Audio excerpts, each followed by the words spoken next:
dans tout le monde là, nous tendons parler des BRICS. Mais qui ça bagay ça y? Haïtien pas jamais poser tête une question pour qu'on qui ça BRICS là?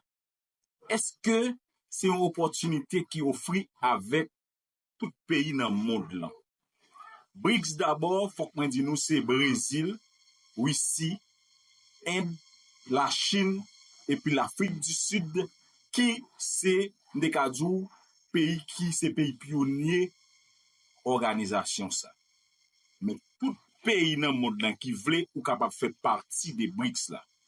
Mais il y a un plus gros avantage BRICS là c'est que tout l'argent égal. Dès pour faire partie des BRICS, tout l'argent égal.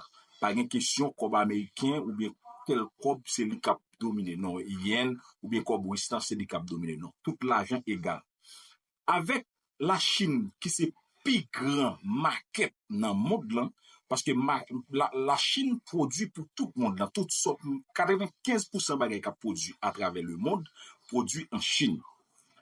Ma demande pour qui ça commission 7 membres présidentiels ça pas profiter fait partie des organisations ça qui c'est BRICS parce que je veux dire avec des jeunes haïtiens qui acheter des produits depuis la Chine pour venir Haïti, l'argent nous a plus fait poids par rapport avec l'argent qu'a discuté à travers le monde qui c'est comme américain qui le coup de là va représenter un rien devant.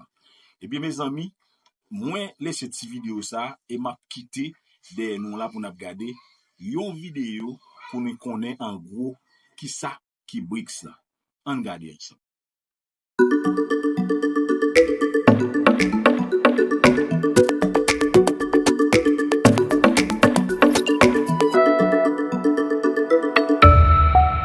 En 2001, après les attentats du 11 septembre et alors que le monde est entré dans une instabilité économique et financière, l'économiste Jim O'Neill développe le concept de BRIC, acronyme pour Brésil, Russie, Inde et Chine. Ces pays connaissent alors une forte croissance économique. Ils sont dotés d'un régime politique stable, mais pas nécessairement démocratique. Ils ont achevé leur transition démographique et représentent plus de 40% de la population mondiale. Ils apparaissent comme des moteurs de l'économie mondiale pour les années à venir. Les BRIC s'imposent dans les années 2000 comme puissance commerciale.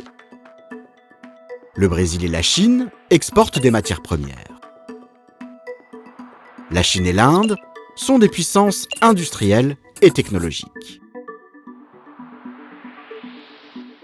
Les dirigeants des BRIC se réunissent officiellement pour la première fois en 2009 à l'initiative de la Russie. En 2011, ils s'accordent sur la tenue d'une rencontre annuelle. La même année, l'Afrique du Sud intègre les BRICS. D'abord centrés sur les enjeux économiques et financiers, les BRICS élargissent leur mission aux enjeux stratégiques et de développement. Ils créent en 2014 la New Development Bank, qui vise à concurrencer les instances financières mondiales. Cette institutionnalisation ne gomme pas pour autant les différences entre ses membres.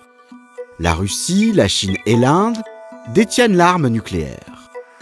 La Russie et la Chine sont membres permanents du Conseil de sécurité des Nations Unies, alors que New Delhi, Brasilia et Pretoria y revendiquent un siège.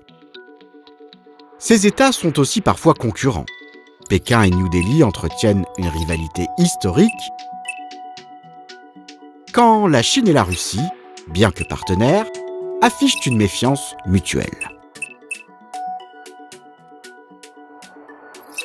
La crise économique mondiale de 2008, les crises politiques au Brésil et en Afrique du Sud, ou stratégiques en Russie, ont affaibli le club des BRICS. Mais en 2022, c'est avec la guerre en Ukraine que le club fait un retour remarqué. Sans soutenir la guerre menée par Moscou, aucun des membres n'a sanctionné la Russie. Dans un contexte de fracture croissante entre les pays occidentaux et le reste du monde, les BRICS constituent une alternative crédible à l'Occident.